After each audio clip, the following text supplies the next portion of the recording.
Bom, pessoal, dando continuidade com o nosso curso de conversão termoquímica de biomassa, na aula de hoje vamos conversar sobre geração de biocombustíveis de segunda geração, através da rota Biomass to Liquid. Tá? É oportuno mencionar que, através de uma conversão termoquímica da biomassa, é possível obter combustíveis líquidos. Tá? Nessa aula de hoje, vamos focar em 3 rotas, né? A Fischer-Tropsch, que é a mais famosa, certo? Para obter combustíveis fósseis, até sintéticos, como gasolina, querosene, né? Nafta. Também a rota metanol e a rota de metil-éter, tá? DME. Então, pessoal, já vocês viram no título que tem um termo já específico para esses processos, né? Em inglês é biomass to liquid, tá? Biomassa para líquidos, né? E em português. E é aplicado para todos os combustíveis sintéticos que são produzidos considerando biomassas como matéria-prima, tá? Em processos de conversão termoquímica, né? Já é específico para rotas de conversão termoquímica esse termo, tá? Então, esse processo, né, ou essa abordagem de biomass to liquid tem como objetivo produzir produtos químicos, né, ou reagentes químicos, como metanol ou dimetil-éter, tá? Podem ser úteis para outros processos, né? Também podem ser úteis a nível de laboratório, mas também produzir combustíveis semelhantes a combustíveis fósseis, né? Pessoal, essa rota é importante, muito importante. Muitos países, né? Por exemplo, Sudáfrica, que tem uma planta Fischer-Tropsch, elas não têm petróleo, né? Então, elas têm uma planta gigante de Fischer-Tropsch, né? Para produzir combustíveis fósseis, né? Eu sei que isso hoje é um tema um pouco polêmico, né? Porque realmente o objetivo hoje é a descarbonização, transição energética e tal. No entanto, pessoal, tem combustíveis fósseis que até hoje não é possível vocês substituírem, né, por outros, né? Eu já falei do fuel oil, por exemplo, também do combustível do jet, né, fuel jet. Então, ainda tem pesquisas e tal, mas não mostram a mesma eficiência, né? Inclusive com certos biocombustíveis, vocês sabem que a aviação, né, tem altitudes e pode congelar o combustível. Isso é perigoso, né? Então, já falando de dados, né, é estimado que anualmente mais de 4 metros cúbicos de combustível BTL pode ser produzido por hectare de terra, tá? Então, esse é um rendimento já específico estimado, né? Então, é oportuno mencionar que esses combustíveis biomass to liquid, eles podem ser produzidos de diferentes tipos de biomassas, né? Também de resíduos florestais, resíduos sólidos urbanos, tá? Também de resíduos industriais, né? Então, já dentro dessas biomassas que a gente estudou ao longo do curso e desses outros tipos de resíduos, vocês podem produzir esses biocombustíveis, né? Então, hoje, sempre está se procurando por avanços tecnológicos, né? Porque, no entanto, a gente já conhece, né, que pode ser possível obter metanol, dimetil-éter, hidrocarbonetos, né? No entanto, ainda existem desafios, né? Então, pessoal, a gente daqui a pouco vai ver alguns desafios, tá? Mas é uma rota que, mesmo assim, é considerada viável, né, em muitos países, né? Como eu falei, o caso é Sudáfrica, Malásia também tem, né? Então, é isso.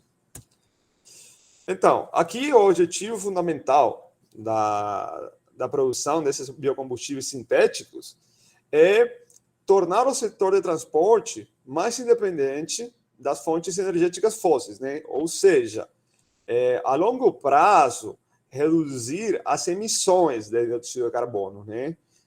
Vocês sabem que isso, consequentemente, conduz a um aquecimento global, tá? Também através da análise de ciclo de vida, aqui acho que tem pessoas que trabalham nessa área, né? Vocês sabem que tem diferentes categorias de impacto, né? De aquecimento global, também tem outras do ar, da água, da terra, né?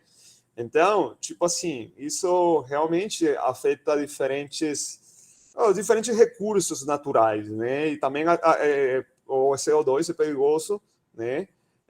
Porque pode mudar, né, certas tendências climáticas, né, no mundo, e evidentemente também isso vai afetar a saúde humana, né, a poluição.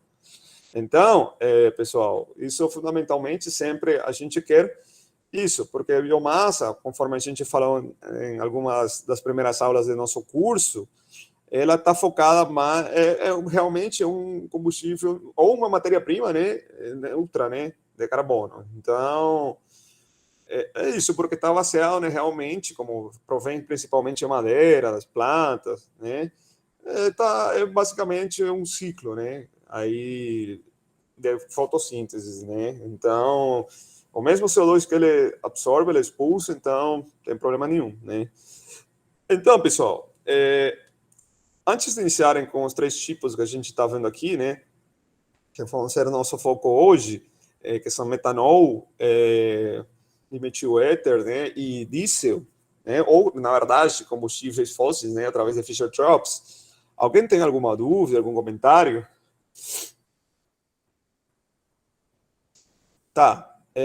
Pessoal, o metanol, né, já você pode ver que é perigoso, né? Realmente, muitas vezes, tem pessoas, né, que ingerem metanol, né, para ficar bêbadas. Isso realmente é uma atividade de risco, né? Porque, bom, evidentemente é um álcool, né? Mas não tem as mesmas propriedades que o etanol, né? Então, pessoal, vamos iniciar aí pelo metanol, né? Ele pode ser usado como combustíveis no setor de transporte, né? Devido principalmente ao alto número de octanos e baixo número de cetanos, né? Vocês sabem que o combustível sempre a gente já viu nas aulas anteriores, né, de biodiesel e tal, que é o número de octanos é uma maneira boa de quantificar o combustível, né? Que tão útil pode ser, né? Além de ter a vantagem, né, que contém oxigênio na sua composição, né? Melhorando a combustão, evidentemente, né, pelo oxigênio aqui presente na molécula, tá? E reduzindo as emissões de poluentes. Pessoal, a fórmula a gente já está vendo aqui, tá? É C3OH, né? Etanol é C2H5OH. Então, é só esse hidrocarboneto leve, né? Só tem um carbono na cadeia, né? Então, pessoal, o metanol pode ser obtido a partir do gás de síntese, né? Que foi produzido durante um processo de gasificação, né? Já quando a gente está falando, pessoal, de processo de fabricação ou de geração de metanol, né, ou produção, tanto faz, a gente geralmente considera reatores de leito fixo, né, na presença de catalisadores. Então, é uma gasificação catalítica em leito fixo, né, que dá os melhores rendimentos. A gente já viu, por exemplo, que para certas aplicações, inclusive para Fischer-Tropsch, né, que a gente vai ver, realmente é mais útil reatores de leito fluidizado, né? Então, pessoal, aqui quando a gente está obtendo metanol através da rota biomass to liquid, principalmente em reatores de leito fixo, né? Usando catalisadores, tá? Tem diferentes tipos de reatores, né? Que pode ser produzido, né? Para aproveitar o gás de síntese. Uma tecnologia que é relativamente nova são esses reatores de lama, né? Slurry, em inglês, né? Eles apresentam uma taxa alta de conversão. Mas, pessoal, esse tipo de reator é bem diferente ao reator que nós estamos acostumados. Por quê? Porque tem uma fase líquida, né? No qual os reagentes, tais como, ou na verdade, reagentes sim, porque realmente o hidrogênio e o CO vão reagir, mas que são que fazem parte da composição do syngas, né? Eles estão nessa fase líquida, né? Reagindo, e também, inclusive, está sendo produzido o metanol, né? E o catalisador, inclusive, está sendo suspenso também, né? Então, vamos falar assim, que esse é um reator, né? Aqui tem uma fase líquida, tá? Estão aqui reagindo também, está correndo a reação aqui mesmo, tá? E está sendo produzido metanol, né? Então, na verdade, aqui a taxa de transferência de calor entre o catalisador e a fase líquida é muito alta. Portanto, não há necessidade de recirculação do gás, né? Igual um leito fluidizado, né? Então, essa é uma tecnologia, né, que é realmente relativamente nova, tá? Pessoal, para produzir metanol, a gente tem que considerar diversos estágios, diversas etapas, tá? Bom, inicialmente, a gente tem que fazer um pré-tratamento de matéria-prima, tá? Vocês sabem que muitas vezes a biomassa, né, vamos falar, como nosso foco é biomassa, vamos falar de biomassa, tem umidades altas, né? Realmente é necessário fazer uma secagem, também fazer uma moagem, muitas vezes, né? A granulometria é fundamental, né? Então, estamos iniciando, pessoal, desde o processo de gasificação, tá? Então, já o que a gente já falou nas aulas focadas em biomassa, a gente vai fazer um pré-tratamento da matéria-prima. Posteriormente, a gente gasifica essa biomassa, tá? Já dependendo do usuário, né, ele pode usar diferentes tipos de reator, né? A configuração do reator já depende, né, do projeto mesmo, né? Geralmente, pessoal, são reatores de leito fixo, como a gente viu na slide anterior. No entanto, tem diversas opções, né? Também pode ser leito fluidizado, tem aquele slurry, né, que a gente viu que é de lama, reator de lama, fazendo meio que uma tradução, né? Então, aí já depois, igual como a gente viu na nossa aula de gasificação, a gente vai fazer um tratamento do gás de síntese, ou seja, uma limpeza e um condicionamento, tá? Da mesma maneira, como se a gente, na aula de ontem, a gente viu um pouquinho também isso, que era necessário para usar o syngas, né, ou o gás de síntese aí, né, na microturbina, tá? E já depois ocorre a reforma dos hidrocarbonetos, né? Na presença de catalisadores. Geralmente, pessoal, são catalisadores de níquel, tá? Então, aí o metano, o catrão e outros hidrocarbonetos são reformados a altas temperaturas, né? A gente já está vendo que temos uma faixa de 830 até 1000. Lembra que a gente sempre viu que reatores de reforma, eles iniciam, pessoal, a operar, vamos falar assim, automaticamente, né? Evidentemente, você tem um sistema, né, com um reator de reforma. Mas se você tiver temperatura de 500 graus Celsius, ele está aí, né? Mas ele não vai funcionar. Ele funciona com temperatura superior a 800 graus Celsius. Isso aqui a gente pode evidenciar também aqui na planta do professor Rubens, aqui no Unicamp, tá? Eles têm um reator de reforma para o Alcatrão, tá? E é isso. Geralmente, vocês podem ter essas duas condições operacionais que vocês vão ver que o reator não vai funcionar, né? Quando são temperaturas baixas, né? Porque realmente essas reações, né, são favorecidas a altas temperaturas, né? Pessoal, então, vamos falar um pouco, né, das reações, né, de reforma de alguns hidrocarbonetos, né? Que está metano, etano, etileno, né? Então, olha que presença de vapor, né? Geralmente é usado o vapor como agente de gasificação, né, nesses processos, eles estão sendo produzidos CO e hidrogênio, que já vocês viram que é o combustível de nosso interesse, porque esses aí são fundamentais para o processo de fabricação do metanol ou do dimetil-éter ou do combustível líquido que vocês quiserem, tá? Beleza. Então, essas reações, pessoal, são endotérmicas, né, e catalíticas. Elas ocorrem em presença de catalisadores de níquel, né? Já na literatura tem diversas pesquisas, né, mas foi evidenciado que eles são mais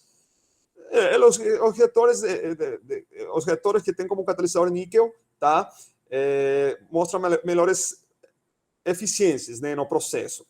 Então, essa reforma, como a gente viu, né, nas algumas aulas anteriores, ela é favorecida a baixas pressões, né? Mas altas pressões vão beneficiar economicamente o processo, né? Porque vão ser necessários equipamentos menores, né? Aí essa questão aí da pressão, já vocês sabem que depende do princípio Letelier, tá? Pessoal, a gente tem reformadores típicos que operam entre 1 e 3,5 megapascal com uma temperatura entre 830 e 1000 graus Celsius. Beleza? Já posteriormente, a gente tem que ajustar a ração hidrogênio monóxido de carbono. A gente viu, pessoal, que não é tão simples, né? Vou produzir um gás de síntese e pronto. Não. Já a gente, nas aulas anteriores, não lembro qual aula, né? Já foram muitas, a gente viu a ração, né? Tem umas rações específicas já para cada processo, né? Aqui no caso do metanol, né? Eles recomendam uma ração hidrogênio CO de 2, né? Ou um pouquinho maior também, né? Já falando da síntese de metanol, ela ocorre geralmente num processo chamado Lurgi-metanol, o qual produz metanol através de uma conversão catalítica ou gás de síntese a baixas pressões, né? Então, as principais vantagens desse Lurgi, né, metanol, são baixos investimentos e custos de produção, melhor confiabilidade operacional e maior flexibilidade na escolha do tamanho da planta. Não gera subprodutos, pois, consequentemente, não vai ter um impacto ambiental tão alto, né? Alta eficiência energética, enquanto que as desvantagens a gente pode mencionar que a conversão de metanol é limitada, né? Pelo equilíbrio mesmo, comprometimento do desempenho dos catalisadores em condições de alta temperatura. Pessoal, já vocês viram que o catalisador tem uma vida útil, né? A gente já falou sobre isso, ele pode ser desativado, né? Então, também é uma questão que a gente tem que analisar, né? E somente uma parte do CO, como última desvantagem, é convertida em metanol, né? Devido à baixa temperatura que opera o catalisador, né? Então, já falando aqui já dessa síntese, né, desse processo Luigi, né, Lurgi, metanol, o metanol é produzido pela hidrogenação, né, dos óxidos de carbono, né, ou seja, de CO, né, e de CO2, né, os dois são oxidados, mas hidrogenados, desculpem, o CO e o CO2, só que em presença de diferentes catalisadores, né? Aqui não é tão estrito, tão rígido, né? Igual antes que eram de níquel. Aqui esse processo pode ser de óxido de cobre, óxido de zinco, óxido de cromo, né? Esses são mais baratos, tá? Já os catalisadores de níquel são mais caros, né? Então, aqui a primeira reação é a síntese do metanol primário, tá? Então, aqui, pessoal, uma pequena quantidade de CO2 na alimentação age como promotor da reação secundária, né? E ajuda a manter a atividade catalítica. Pessoal, a estequiometria de ambas reações é satisfeita quando o coeficiente R apresenta um mínimo de 2,03. O que é o coeficiente R? É isso aqui, né? Vocês sabem que a estequiometria, então, é base molar, tá? Então, pessoal, já as reações do metanol, né, da síntese de metanol, essas aqui são exotérmicas, né? E levam a uma diminuição no volume molar. Portanto, o equilíbrio é favorecido pela alta pressão e baixa temperatura. Daí, o calor liberado, ele pode ser removido para manter a catálise e a taxa de reação, né? Esse mesmo calor é residual, tá? Então, pode ser reaproveitado, né? Bom, pessoal, já falando um pouco já de plantas de metanol, né? A gente pode voltar um pouco na história e falar que a BAF, né? A gente já falou sobre essa empresa alemã, né? Que é de produtos químicos. Ela iniciou a produção de metanol em 1923, né? Aí o processo dele requeria altas pressões, 250, 350 atmosferas, né? E a atividade catalítica era baixa. Mas entre 1960 e 70, catalisadores mais ativos foram desenvolvidos, baseados em zinco, alumínio, né? os quais permitem uma maior eficiência energética, né? E uma melhor relação custo-benefício, tá? Então, já vocês viram que inicialmente não era tão eficiente assim, né? Conforme foram avançando também, né? A síntese dos catalisadores, esse processo aqui foi melhorando, tá? Pessoal, ainda a gente está nas etapas, certo? Só que a gente focou em algumas. Então, já depois tem uma destilação, né? Depois do resfriamento e da separação das impurezas do gás, o metanol cru é processado numa unidade de destilação para alcançar a qualidade requerida. Então, todas as etapas que a gente mencionou, né, podem ser resumidas aqui, né? Pré-tratamento, gasificação, a limpeza do gás, a reforma dos hidrocarbonetos, os ajustes de hidrogênio CO e a síntese de metanol aqui, né? Uma purificação, que é através de processos de destilação ou outras operações unitárias, né? E aqui é produzido finalmente o metanol, tá? Então, isso é o nosso processo de síntese de metanol, considerando a biomassa como matéria-prima para nosso processo. Beleza? Pessoal, antes de iniciar com as propriedades do metanol, alguém tem algum comentário ou alguma dúvida?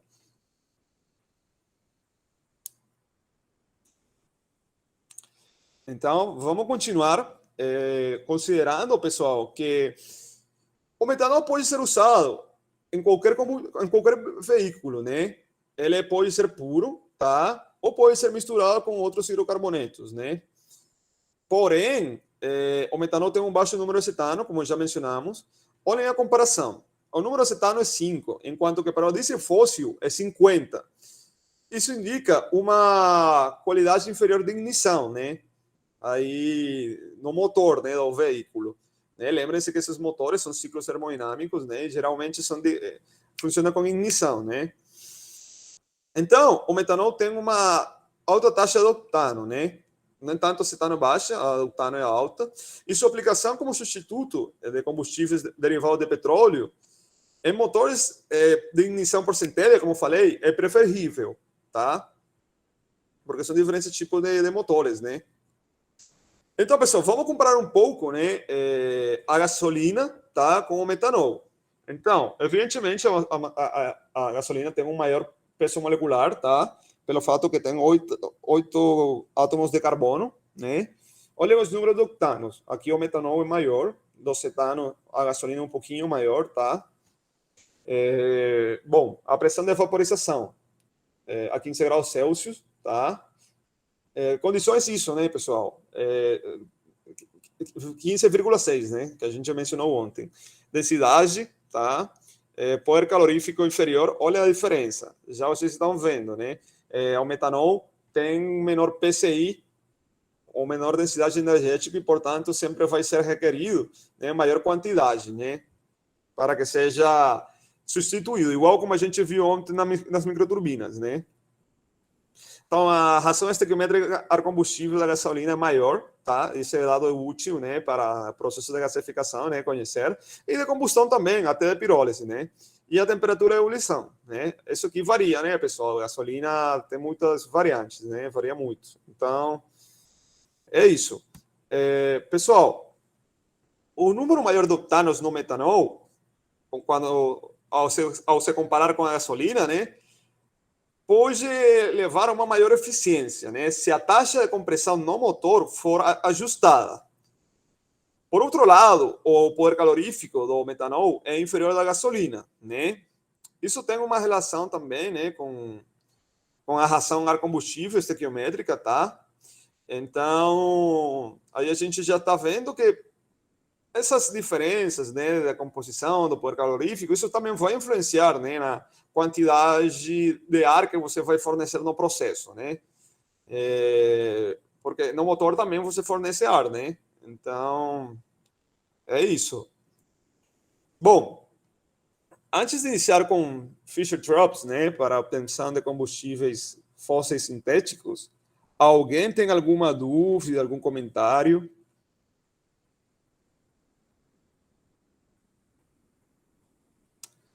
Tá, vamos iniciar aqui então com a história, né? Essa síntese aqui foi descoberta pelo Franz Fischer, tá? Esse senhor aqui, e o Hans Tropsch, né? Num instituto de pesquisa focado para aproveitamento de carvão, né? Historicamente, esse processo é usado para produzir combustíveis sintéticos, né? Como alternativa dos combustíveis fósseis. A gente já viu em umas aulas, eu acho que foi na aula de gasificação, né? Eu acho que na parte 1, como durante a Segunda Guerra Mundial, os nazis usavam gasificadores nos carros, né? Para produzir, fazer a síntese aí, tá? E produzir gasolina, diesel, né?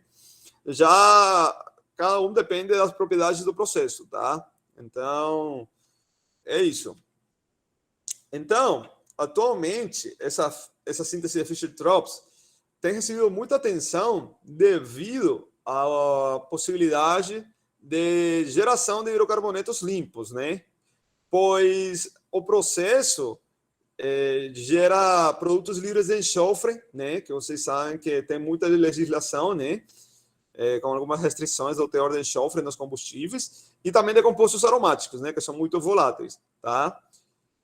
Essa síntese, pessoal, é muito antiga, né? A gente já viu, de 1923, né? No entanto, o mecanismo de reação ainda não é muito claro, né? Porque ocorrem muitas reações, evidentemente, né? Alguns mecanismos que foram propostos na literatura são três fundamentalmente, né? O mecanismo de carbono, de hidroxicarbeno e de inserção de CO, né? Esses são os mais famosos, né? Alguns que são propostos, né? Ou mais estudados, né? Então, vamos mencionar um pouco os três mecanismos, tá? Rapidamente. O primeiro mecanismo que a gente pode ver aqui, tá? É o mecanismo de carbono. Ele se caracteriza pela formação de carbono absorvido e livre de oxigênio, tá? Através da hidrogenação do carbono superficial, após da dissociação do CO absorvido, tá? Olha que são uma série de reações, né? Não é tão simples assim, né? Tem diversos estudos que sustentam esse mecanismo, né? Sendo como um dos mecanismos mais prováveis da síntese Fischer-Tropsch, né? Aí um estudo importante desse mecanismo aqui foi desenvolvido por Winslow e Bell em 1984, né?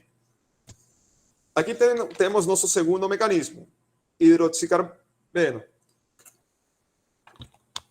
Pessoal, nesse mecanismo ocorre um crescimento da cadeia através de uma reação de condensação das duas espécies de hidroxicarbenos, né? Que podem ser definidos como CH ou H, né?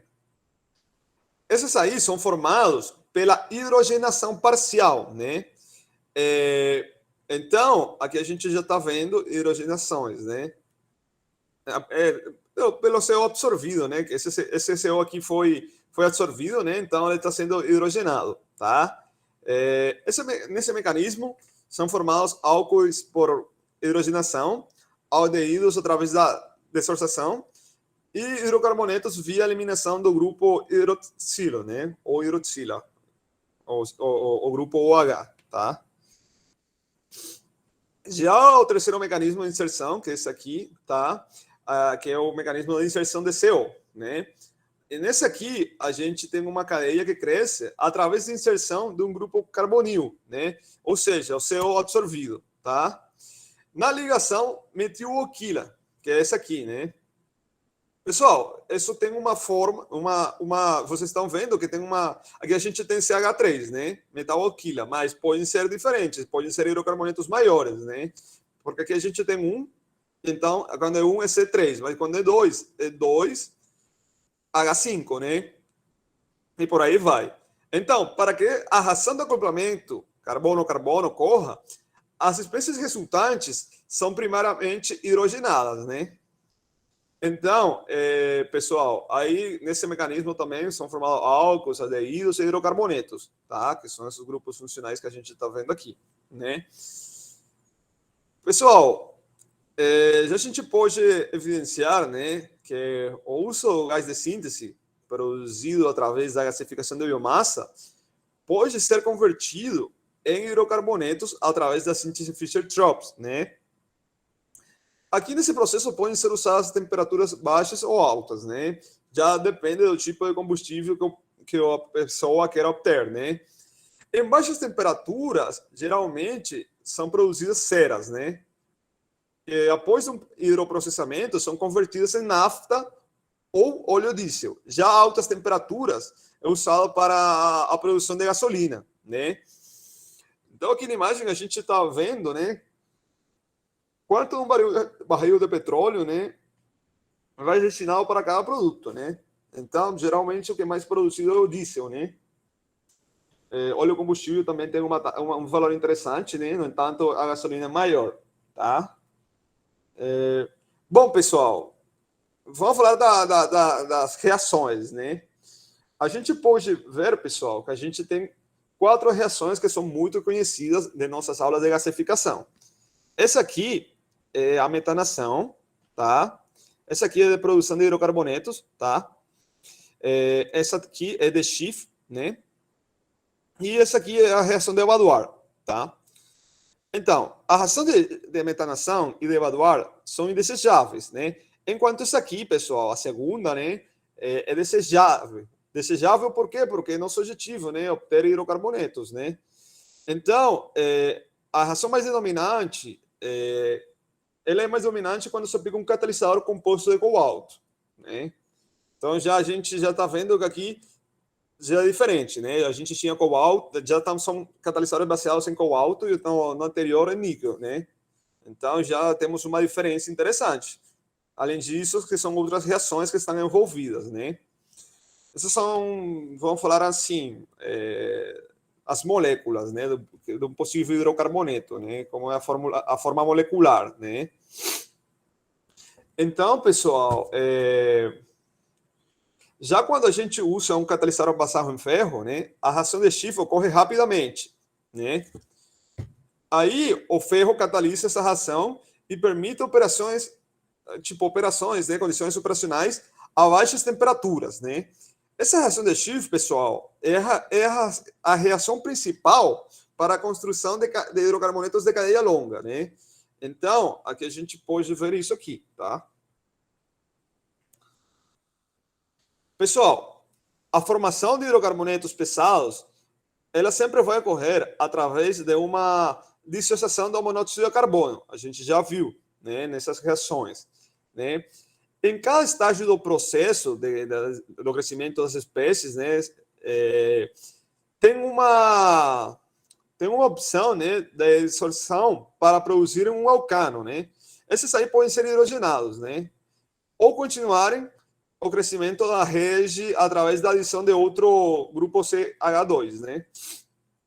Então, devido a que a reação de conversão é exotérmica, várias pesquisas têm mostrado que quando são desenvolvidas novas configurações, aí, tipo assim, temos o processo convencional, mas quando a gente já está mudando a configuração, é possível um melhor aproveitamento energético, tá? Pessoal, além de desativar os catalisadores, as altas temperaturas provocam fuligem, né? Que é meio que um pó, né? Realmente, não lembro muito bem. Que se deposita na superfície dos reatores, né? Com perda de produtividade. Então, o hidroprocessamento, que é a terceira etapa do processo Fischer-Tropsch, né? Ele ocorre a baixas temperaturas. A cera que a gente viu, que é favorecida nessas condições, é composta principalmente de parafinas lineares e pequenas quantidades de olefinas oxigenadas, tá?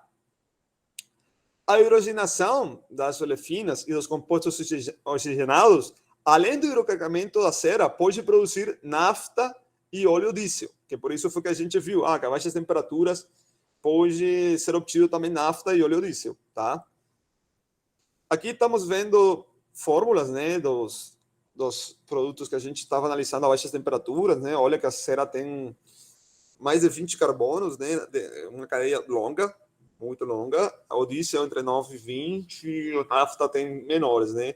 Esse GLP aqui, né, pessoal? É famoso, né? Gás liquefeito de petróleo e um hidrocarboneto convencional, né? Que pode ser metano, etano, né? Então, já a composição de cada produto que é gerado na síntese Fischer-Tropsch depende das condições operacionais, evidentemente, né? pressão, temperatura, catalisador e a configuração do reator, né? As condições típicas para produzir produtos de cadeias grandes de carbono, né, são principalmente temperaturas na faixa entre 200 e 250 graus Celsius e pressões de 25 até 60 bar, né? Se o processo for operado a altas temperaturas, são produzidos hidrocarbonetos leves, né? Esses aí podem ser refinados, tá? A petróleo, diesel e também solventes, né? Como o ciclohexano, por exemplo. Então, entre as principais vantagens do processo de Fischer-Tropsch, né, a gente pode mencionar a alta taxa de transferência de calor durante o processo, a alta taxa de conversão do gás de síntese a hidrocarbonetos, tá? E o processo de Fischer-Tropsch apresenta uma alta eficiência energética, né? Quando é acoplado a um ciclo combinado, né? Desvantagens. Na fase do hidrocarregamento, os catalisadores de cobalto têm um desempenho ruim, né? É afetado pelas temperaturas também. E se o catalisador, como falei, for exposto nessas temperaturas, pode ser formado carbono na superfície desses catalisadores, né? Prejudicando a integridade estrutural do catalisador, né? Pessoal, para a síntese de Fischer-Tropsch, a gente tem fundamentalmente reatores de leito fixo multitubular e reatores de leito fluidizado, né? O reator de leito fixo multitubular, né, que a gente está observando aqui na figura, consiste em milhares de tubos de pequeno diâmetro com água circulante ao redor, né? Meio que a gente já fez um pouco naquela simulação, né, quadro que vocês viram aí no curso, né? A gente tinha um PFR, né? Tinha muitos tubos aí, então é similar a essa configuração que a gente está vendo aqui, né? Aqui é fornecido o gás, né? Então, e o produto está saindo aqui embaixo, né? A cera e outros gases, né? Já aqui a gente já está vendo reatores de leito fluidizado, mas nesse caso aqui, pessoal, eles contêm serpentinas de resfriamento, né? Essas aí são sistemas excelentes de troca de calor, né? Esses reatores, ao mesmo tempo, né, podem ser divididos em três tipos. O reator de duas fases de leito fluidizado circulante, reator de duas fases de leito borbulhante ou reator de três fases em lama, né? Eles têm três tipos, né, já leito fluidizado. Aí, na gasificação convencional, a gente só tem leito fluidizado circulante e borbulhante, né? Que estão as duas fases, né? Evidentemente. Então, já para baixas temperaturas, é mais comum o uso de reatores em lama. Lembra daquele reator de lama que a gente viu? E reatores de leito fixo multitubular, né? Esse aqui é o reator de lama, tá? A gente não consegue evidenciar muito, né? Mas são bem similares mesmo. Esse é o leito de lama aqui, só que é bem parecido aqui, né? A essa aqui. Só que aqui a gente tem duas faces, né? Por que a gente falou de duas fases, pessoal? Porque aqui a gente está tendo até três faces, né? Nesses reatores de lama. Então, em altas temperaturas, os reatores de leito fluidizado são os mais indicados, da mesma maneira que na gasificação, né? No entanto, a gente já pode ver que em zonas específicas do gasificador, como é a zona de oxidação, a gente tem altas temperaturas aí, né? Até superiores às vezes que os reatores de leito fluidizado, né? Pessoal, evidentemente, para projetar e para selecionar o tipo de reator, a gente tem que considerar dimensões, custo de capital e operacional, a eficiência térmica, remoção de calor e a flexibilidade das condições de operação e a qualidade do produto, tá? Pessoal, alguém tem alguma dúvida, algum comentário com relação aos reatores que foram analisados agora há pouco?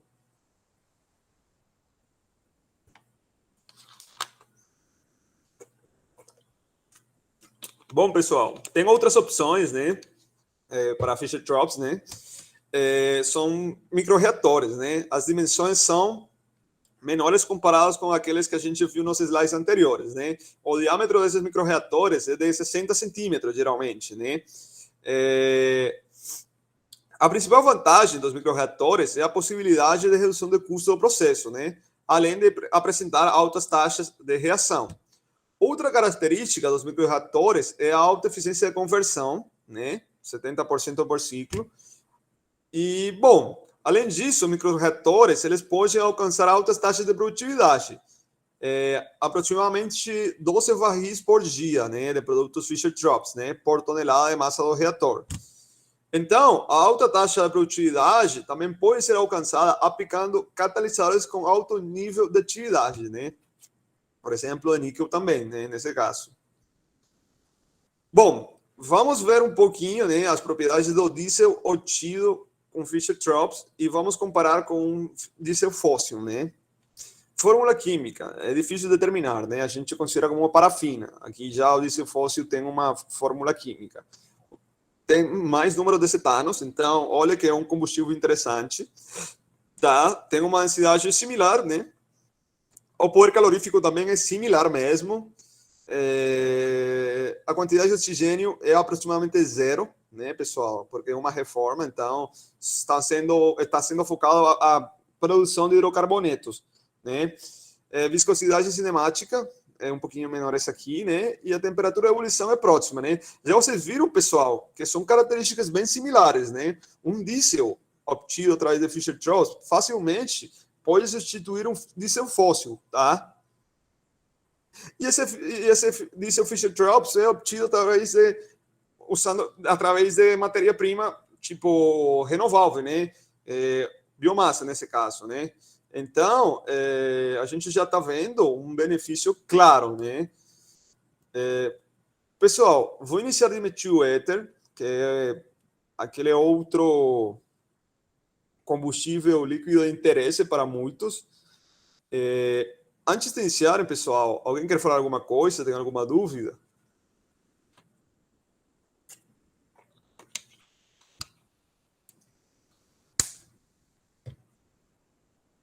Tá. Pessoal, o dimetil éter tem uma fórmula C2H6O, né? É bem similar, né, à fórmula do etanol, né? Só que a configuração é diferente, né? Porque não tem um grupo hidroxilo, né? A gente já está vendo que o oxigênio está aqui no meio, né? Não tem um grupo hidroxilo mesmo. Já falando um pouco de história, o dimetil éter sintético começou a ser desenvolvido nos anos 90, né? É recente, né? Atualmente ainda está em estágio experimental, né? Semelhante ao GLP, o dimetil éter gasoso, em condições ambientais, ele pode ser liquefeito a pressões moderadas, né? De 5 a 8 bar.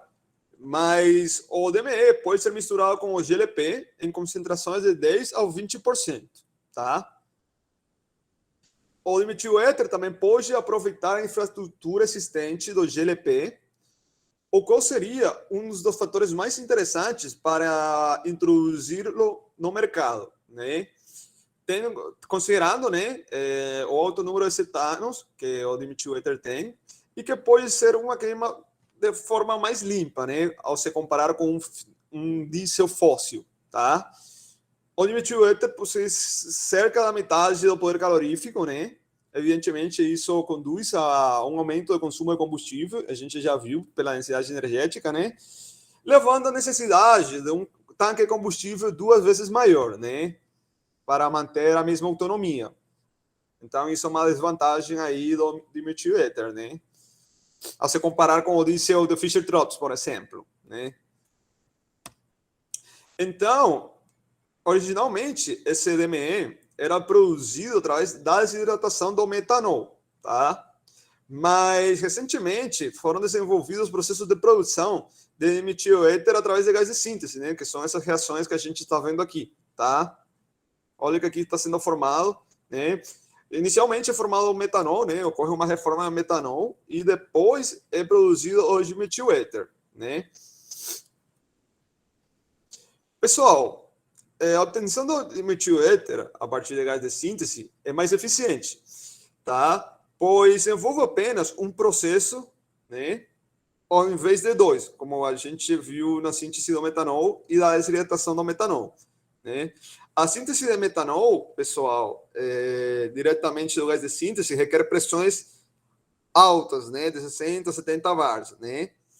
Essa reação é exotérmica e gera vapor aproximadamente 40 bar, né? Então, tipo, não vale a pena vocês produzirem metanol para depois produzirem dimetil éter, né?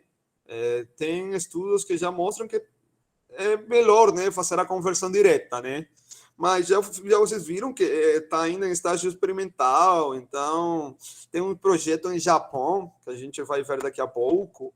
Então é isso, pessoal. É que inclusive o dimetil-éter sintético é novo, né? Tipo assim, nos anos 90. Ao você comparar com o Fischer-Tropsch, que já tá faz 80 anos, né? Então, pessoal, da mesma maneira, a gente tem diferentes tipos de reatores, né? Novamente, aqui a gente pode usar esse reator slurry, tá? Que tem 3 fases. Aí ocorre a conversão do gás de síntese em DME, com a formação das bolhas, tá? Olha que o produto está saindo por cima. O calor das reações é rapidamente absorvido pelo solvente que contém partículas finas de catalisadores, né? A gente também usa catalisadores aqui nesses reatores, tá? Nesse tipo de reator, pessoal, a eficiência da conversão do gás de síntese em DME é alta, tá? Principais vantagens da produção de dimetil-éter através da gasificação da biomassa. Alta conversão do gás de síntese a dimetil-éter, maior que 50%. O dimetil-éter apresenta valores de uma faixa de poder calorífico entre 59 e 356 kJ normal metro cúbico, né? Vamos arrumar aqui, aproveitando que a gente está aqui, né? Então, é uma faixa considerável, né? Então, pessoal, a conversão de gás de síntese de metil-éter, ele permite uma produção em grande escala, com baixo custo, né? Desvantagem, necessidade de um controle sobre a temperatura da síntese de metil-éter, pois as reações são exotérmicas, então leva muita energia. A produção de metil-éter a partir de gás de síntese precisa de desenvolvimento tecnológico, né? Principalmente no sistema de limpeza. Tá? A gente já viu, pessoal, que a nível de limpeza, Fischer-Tropsch está avançado também, tá? Tem muito sistema de limpeza já para essas tecnologias. Inclusive, não sei, acho que o Lamba não está hoje, não sei, mas o Lamba trabalha num projeto, né, focado em sistemas de limpeza para posteriormente usar esse gás de síntese em Fischer-Tropsch, tá? Bom, aqui umas propriedades do metil-éter que é obtido a partir da gasificação. Essa é a fórmula química, né? A gente vai comparar com o diesel fóssil, né? O peso molecular é evidentemente menor, tá? O número de cetanos é alto, que eu falei, é interessante. No entanto, pessoal, a gente vai requerer de mais consumo de combustível. Olha que o PCI é quase a metade, né? E o ponto de ignição é 235 para o DME e 250 para o diesel fóssil. Beleza? Pessoal, já tem novos desenvolvimentos para a rota biomass to liquid, né? Aí tem estudos recentes, né, que acho que já muitos de vocês conhecem, que é produzir etanol a partir da gasificação de biomassa lignocelulósica, né? O processo que a gente já conhece tem 3 etapas. A biomassa é pré-tratada, né?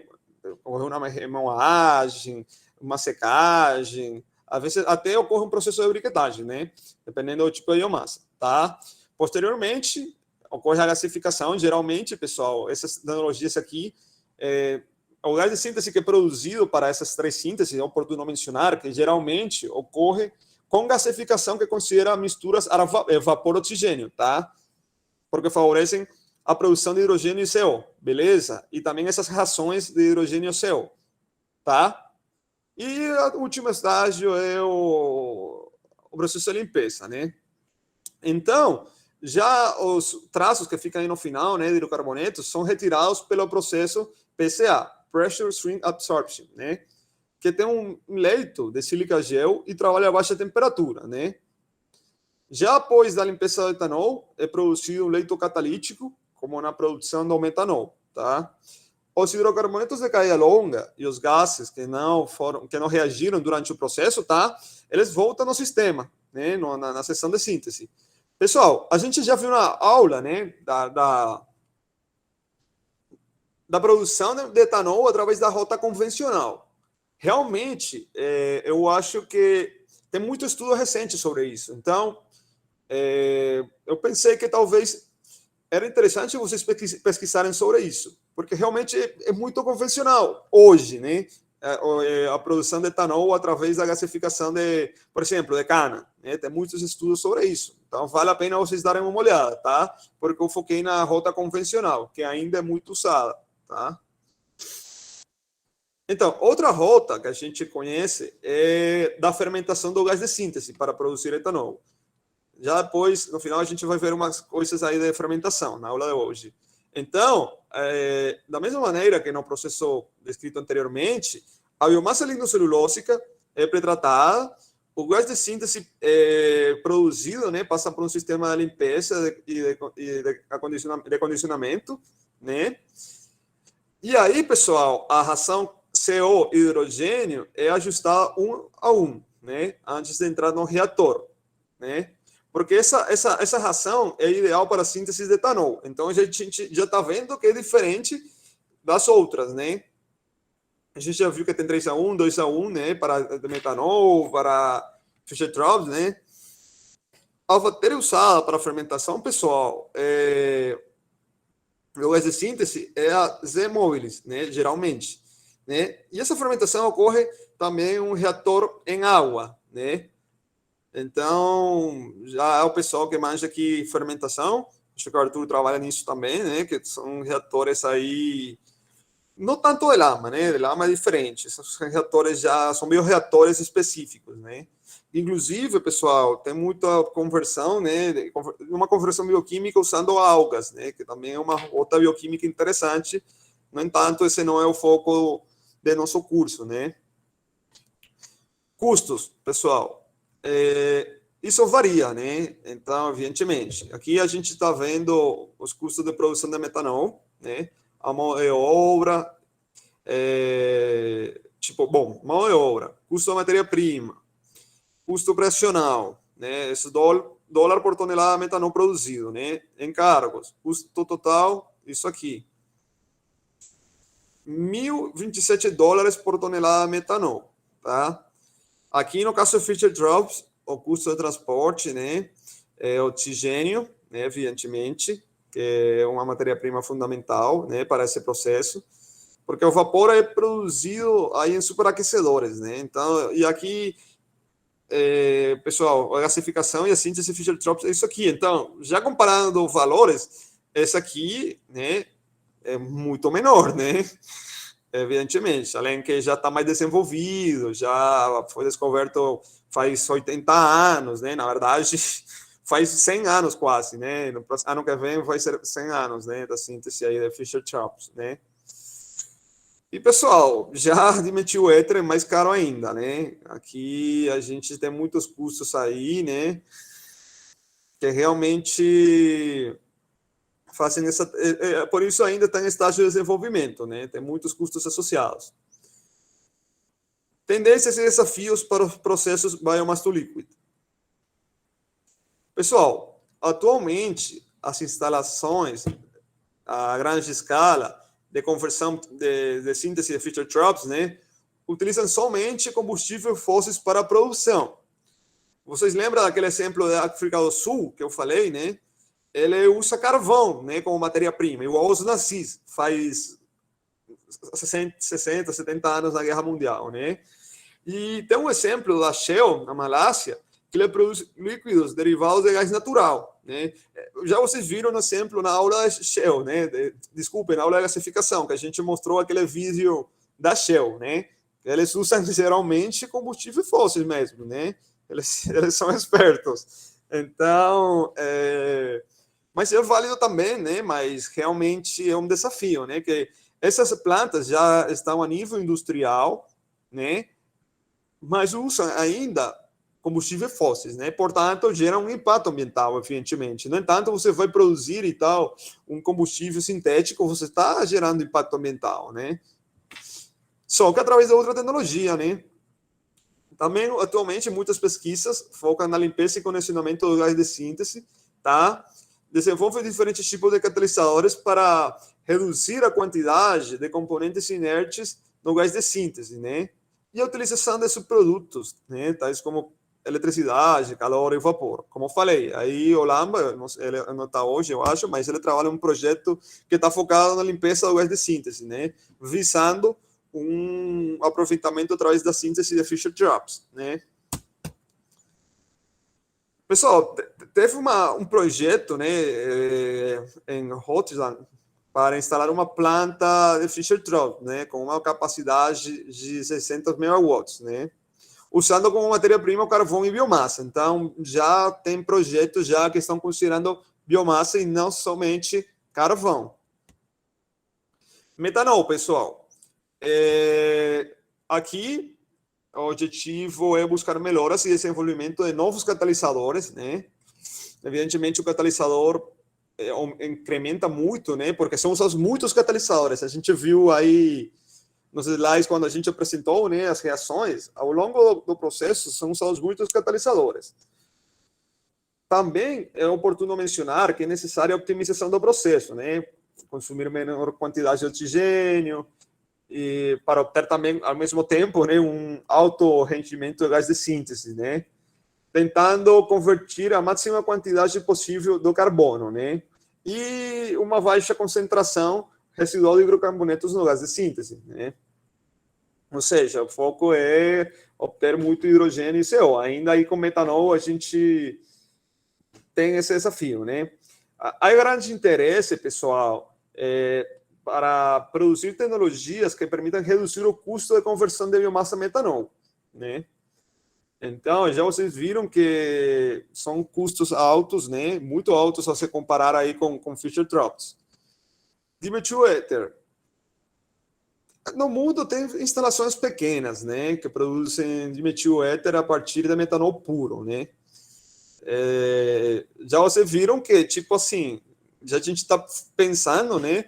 Está visando uma produção direta. Já tem, na atualidade, diversas usinas, né?